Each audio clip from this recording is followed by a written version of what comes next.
नमस्कार, आप देख रहे हैं रितम और मैं हूं आपके साथ कोमल पवार। तो चलिए खबरों का सिलसिला शुरू करते हैं। केंद्र की नरेंद्र मोदी सरकार ने कंप्यूटर तकनीक के मामले में अहम फैसला लेते हुए राष्ट्रीय क्वांटम मिशन को मंजूरी दे दी है। इस मिशन के लिए कैबिनेट ने 2023-24 से 2030-31 तक के लिए लगभग 6,003 करोड़ रुपए का बजट घोषित किया है। कैबिनेट के फैसले के बाद केंद्रीय मंत्री जितेंद्र सिंह और अनुराग ठाकुर ने प्रेस कॉन्फ्रेंस कर जानकारी दी। इस दौरान अनुराग ठाकुर ने सिनेमेटोग्राफ एक्ट 2023 पर भी बड़ा फैसला लिया।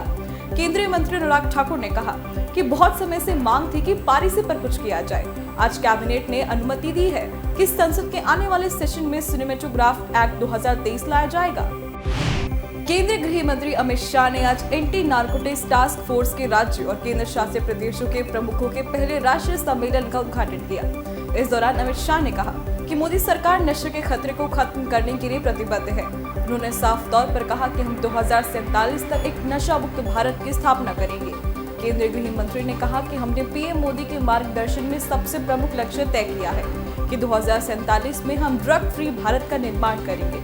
उन्होंने कहा कि नशा मुक्त भारत हमारे आने वाली पीढ़ियों के लिए बहुत महत्वपूर्ण है और मादक पदार्थों की तस्करी के मामलों की जांच के दौरान हमें ऊपर से नीचे और नीचे से ऊपर के दृष्टिकोण को अपनाना होगा। केंद्रीय रक्षा मंत्री राजनाथ सिंह ने आज सेना कमांडरों के सम्मेलन को संबोधित किया। इस दौरान राजनाथ सिंह ने सेना से चीन से लगी वास्तविक नियंत्रण रेखा पर कड़ी निगरानी रखने को कहा, क्योंकि पीएलए सैनिकों की तैनाती के मद्देनजर उत्तरी क्षेत्र में स्थिति तनावपूर्ण बनी हुई है। अपने संबोधन में राजनाथ सिंह ने बिना किसी विशेष संदर्भ के सशस्त्र बलों से दुनिया भर में भू राजनीतिक परिवर्तनों पर ध्यान देने और तदनुसार अपनी योजना और रणनीतियों को ढालने का आह्वान किया। रक्षा मंत्री ने कहा कि देश की सुरक्षा सरकार के लिए सर्वोच्च प्राथमिकता है। रक्षा मंत्री राजनाथ सिंह ने अथॉरिटी होल्डिंग सील पर्टिकुलर्स यानी AHSP के संबंध में उद्योग अनुकूल सुधार लाने के प्रस्ताव को मंजूरी दी है।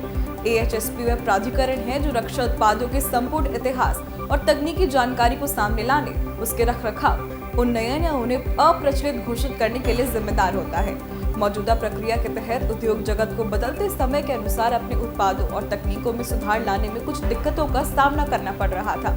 इसलिए सरकार ने AHSP की प्रक्रियाओं को उदार बनाने का फैसला किया है। बीजेपी के राष्ट्रीय अध्यक्ष JP नड्डा आज कर्नाटक के शिग्गांव दौरे पर है, जहां JP नड्डा ने CM बसवराज बॉम्बे, कन्नड़ अभिनेता किच्चा सुदीप और अन्य भाजपा नेताओं के साथ शिग्गांव में रोड शो किया। जिसके बाद विशाल जनसभा को संबोधित करते हुए JP नड्डा ने कांग्रेस पर जमकर हमला बोला।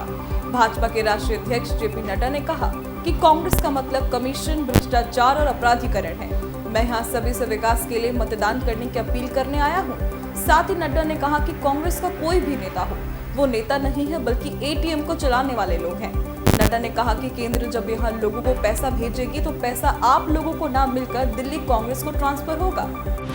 सुप्रीम कोर्ट ने माओवादियों से संबंधित के मामले में दिल्ली विश्वविद्यालय के पूर्व प्रोफेसर GN साईं बाबा को बरी करने के बॉम्बे हाईकोर्ट के आदेश को रद्द कर दिया है।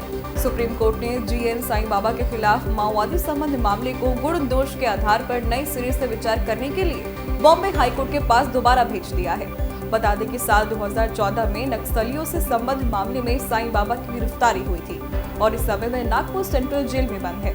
वहीं 14 अक्टूबर 2022 को बॉम्बे हाईकोर्ट ने GN साईं बाबा को बरी कर दिया था। इसके साथ ही कोर्ट ने उन्हें तुरंत जेल से रिहा करने का आदेश भी दिया था, जिसके बाद महाराष्ट्र राज्य द्वारा दायर अपील पर नोटिस जारी करते हुए आदेश पारित किया गया था। बेंच ने कहा था कि हमारा दृढ़ मत है कि हाईकोर्ट के निर्णय को निलंबित करने की आवश्यकता है। TMC के नेता मुकुल रॉय ने फिर से भाजपा में जाने की घोषणा की है। उन्होंने दिल्ली में मीडिया से कहा कि वह यहां गृह मंत्री अमित शाह और भाजपा अध्यक्ष JP नड्डा से मुलाकात करेंगे। मुकुल रॉय ने कहा, मैं अब भी भाजपा विधायक हूं और पार्टी के साथ ही रहना चाहता हूं। रॉय ने कहा कि वह 100% आश्वस्त है कि वह तृणमूल कांग्रेस के साथ कभी संबंध नहीं रखेंगे। दरअसल पिछले विधानसभा चुनाव से पहले रॉय बंगाल में भाजपा के बड़े नेताओं में थे और विधायक भी बने थे, लेकिन पार्टी के सत्ता में न आने के बाद वे तृणमूल में शामिल हो गए थे। कांग्रेस सांसद और पूर्व केंद्रीय वित्त मंत्री P चिदम्बरम के बेटे कार्ति चिदम्बरम के खिलाफ प्रवर्तन निदेशालय यानी ED ने एक्शन लिया है। ED ने INX मनी लॉन्ड्रिंग मामले में कार्ति चिदम्बरम की 11.04 करोड़ रुपए की संपत्ति कुर्क की है। साथ ही ED ने कार्ति के खिलाफ धन शोधन निवारण अधिनियम के तहत एक अंतरिम आदेश भी जारी किया गया है। बता दें कि CBI ने 15 मई 2017 को मामला दर्ज किया था। जिसमें 2007 में आईनेक्स मीडिया समूह को विदेशों से 305 करोड़ रुपए प्राप्त करने के लिए विदेशी निवेश संवर्धन बोर्ड की मंजूरी में अनियमितता बरतने के आरोप लगाए गए थे। इसके बाद ही ईडी ने भी इस मामले में केस दर्ज किया था। भारत के विदेश मंत्री एस जयशंकर 21 अप्रैल से 29 अप्रैल तक 4 देशों की यात्रा पर रहेंगे। नए क्षेत्रों में द्विपक्षीय संबंधों को मजबूत करने के लिए विदेश मंत्री गुयाना, पनामा, कोलंबिया और डोमिनिकन गणराज्य की 9 दिवसीय यात्रा करेंगे। लैटिन अमेरिका और कैरेबियन में इन देशों के विदेश मंत्री के रूप में जयशंकर की पहली यात्रा होगी। विदेश मंत्रालय ने कहा कि विदेश मंत्री एस जयशंकर की यह यात्रा इन देशों के साथ द्विपक्षीय सहयोग के नए आयामों पर चर्चा करेंगे। संयुक्त राष्ट्र ने भारत की बढ़ती जनसंख्या को लेकर आज आंकड़े जारी किए हैं। इन आंकड़ों में कहा गया है कि भारत इस मामले में चीन को पीछे छोड़ते हुए दुनिया की सबसे अधिक जनसंख्या वाला देश बन गया है। आंकड़ों की माने तो भारत की जनसंख्या 142.86 करोड़ हो गई है, जबकि चीन की जनसंख्या 142.57 करोड़ है। ये अनुमान पॉपुलेशन एक्सपर्ट्स ने यूएन के पिछले आंकड़ों का इस्तेमाल कर लगाया है। देश में कोरोना संक्रमण के मामलों में एक बार फिर वृद्धि देखने को मिल रही है। 4 दिन बाद ही कोरोना के केस में बढ़ोतरी हुई है। स्वास्थ्य मंत्रालय ने बताया कि देश भर में बीते 24 घंटे में महामारी के कुल 10,542 मामले सामने आए हैं। वहीं अब देश में एक्टिव केस बढ़कर 63,562 हो गए हैं। स्वास्थ्य मंत्रालय ने बताया कि कोरोना वायरस से बीते 24 घंटे में 38 मरीजों की जान ली गई है। इसके साथ ही स्वास्थ्य मंत्रालय ने लोगों से सतर्क रहने की अपील की है। कर्नाटक में विधानसभा चुनाव होने में कुछ ही दिन का समय रह गया है। वहीं कर्नाटक विधानसभा चुनाव के मद्देनजर सत्तारूढ़ बीजेपी ने अपने स्टार प्रचारकों की सूची जारी कर दी है। स्टार प्रचारक की सूची में पीएम नरेंद्र मोदी, केंद्रीय गृह मंत्री अमित शाह, बीजेपी के राष्ट्रीय अध्यक्ष जेपी नड्डा, केंद्रीय रक्षा मंत्री राजनाथ सिंह, यूपी के सीएम योगी आदित्यनाथ समेत 40 लोगों के नाम शामिल है। बता दें कि कर्नाटक में एक चरण में 224 विधानसभा सीटों पर चुनाव होना है। 10 मई को वोटिंग होगी और 13 मई को नतीजे जारी किए जाएंगे। इलाहाबाद हाईकोर्ट ने मथुरा शाही ईदगाह और कृष्ण जन्मभूमि विवाद में फैसला सुरक्षित रख लिया है। इस मामले में कोर्ट 24 अप्रैल को फैसला सुनाएगा। सभी ओर से बहस पूरी होने के बाद फैसला सुरक्षित रख लिया गया है। यह आदेश न्यायमूर्ति प्रकाश पाड़िया ने शाही मस्जिद ईदगाह ट्रस्ट और अन्य की याचिका की सुनवाई करते हुए दिया है। बता दें कि 20 जुलाई 1973 को 13.37 एकड़ कटरा केशव देव की जमीन को श्री कृष्ण विराजमान के नाम घोषित किए जाने की मांग की थी। माफिया अतीक अहमद गिरोह के एक और शूटर असाद कालिया को यूपी पुलिस ने आज प्रयागराज से गिरफ्तार किया है। कालिया माफिया अतीक का बेहद करीबी सदस्य बताया जाता है। असाद कालिया कई मामलों में वांछित चल रहा था। पुलिस ने उस पर 50,000 का इनाम घोषित किया था। डीसीपी नगर दीपक ने बताया कि असाद को गिरफ्तार कर पूछताछ की जा रही है। बता दें कि दिसंबर 2021 से अब तक असाद के खिलाफ धमकाने और रंगदारी मांगने के 4 मुकदमे दर्ज हो चुके हैं। औद्योगिकीकरण की तरफ तेजी से बढ़ रहे जम्मू कश्मीर में 42 नए औद्योगिक क्षेत्र विकसित किए जा रहे हैं। इनके लिए 48.3 हजार कनाल जमीन को चिन्हित कर लिया गया है। उद्योग एवं वाणिज्य विभाग से जुड़े अधिकारियों ने जानकारी साझा की है। साथ ही बताया कि इनमें 34,292 करोड़ रुपए के प्रस्तावित निवेश पर आधारित 3,300 आवेदनों को सरकार मंजूरी दे चुकी है। इन प्रस्तावित इकाइयों में करीब 1.54 लाख लोगों को रोजगार मिलेगा।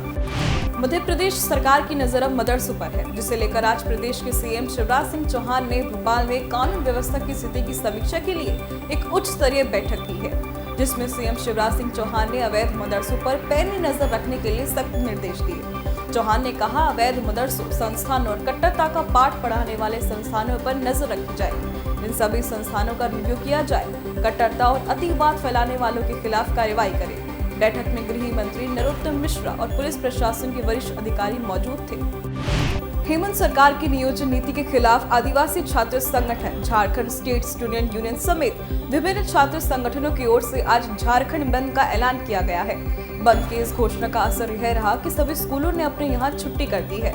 प्रदर्शन कर रहे छात्र संगठनों ने 60 से 40 नए चलतों का नारा दिया, तो दूसरी तरफ झारखंड बंद को लेकर राज्य पुलिस पूरी तरह अलर्ट है। राज्य में 2,500 से अधिक पुलिस फोर्स की तैनाती की गई है। अब देश में छात्रों को ही नहीं, विश्वविद्यालय और उच्च शिक्षण संस्थानों में पढ़ाने वाले शिक्षकों को भी अब भारतीय जड़ों से जोड़ने की बड़ी पहल की गई है। विश्वविद्यालय अनुदान आयोग ने यह पहल शुरू की है। इसके तहत शिक्षकों के प्रशिक्षण से जुड़े कोर्स को नए सिरे से तैयार किया गया है, जिसमें अब भारतीय ज्ञान परंपरा को भी शामिल किया है। बता दें कि यूजीसी ने विश्वविद्यालयों और उच्च शिक्षण संस्थानों के शिक्षकों से जुड़े प्रशिक्षण कोर्स को अलग अलग विषय के स्तर पर डिजाइन किया है। इनमें अब तक 7 विषयों के मॉड्यूल तैयार कर लिए गए हैं। देश में लगातार रोजगार बढ़ रहा है। श्रम मंत्रालय द्वारा जारी आंकड़ों के अनुसार कर्मचारी राज्य बीमा निगम यानी ESIC ने फरवरी 2023 में 16.03 लाख नए सदस्य जोड़े हैं। तो फरवरी में लगभग 11,000 नए प्रतिष्ठान पंजीकृत किए गए हैं, जो अपने कर्मचारियों को सामाजिक सुरक्षा देते हैं। आंकड़ों के अनुसार इस महीने पंजीकरण हुए कर्मचारियों में से 7.42 लाख कर्मचारी 25 साल से कम उम्र के हैं, जो ये दिखाता है कि देश में तेजी से नए कर्मचारियों के लिए रोजगार के अवसर बढ़ रहे हैं। भारत का दुग्ध उत्पादन लगातार वृद्धि दर्ज कर रहा है, जिसे लेकर सरकार के थिंक टैंक नीति आयोग द्वारा लाए गए एक शोध पत्र के अनुसार दूध उत्पादन में सालाना 6% की बढ़ोतरी का अनुमान लगाया गया है, जबकि वर्तमान वार्षिक बढ़ोतरी दर 5.3% है। इसमें आगे कहा गया कि ऑपरेशन फ्लड के विभिन्न चरणों के कारण भारत अब प्रति व्यक्ति प्रतिदिन 377 ग्राम RDA से अधिक दूध का उत्पादन कर रहा है। वैश्विक उत्पादन की 1/4 के साथ देश पहले ही दुनिया में दूध के सबसे बड़े उत्पादक के रूप में उभरा है। इस साल मार्च में घरेलू एविएशन सेक्टर को बड़ा बूस्ट मिला है। इस साल मार्च के महीने में एयर ट्रैफिक में पिछले साल के मुकाबले 21.4% की बढ़त दर्ज की गई है। नागर विमानन महानिदेशालय द्वारा 18 अप्रैल को जारी किए गए आंकड़ों के अनुसार इस वर्ष मार्च के महीने में कुल 128.9 लाख लोगों ने फ्लाइट से यात्रा की है।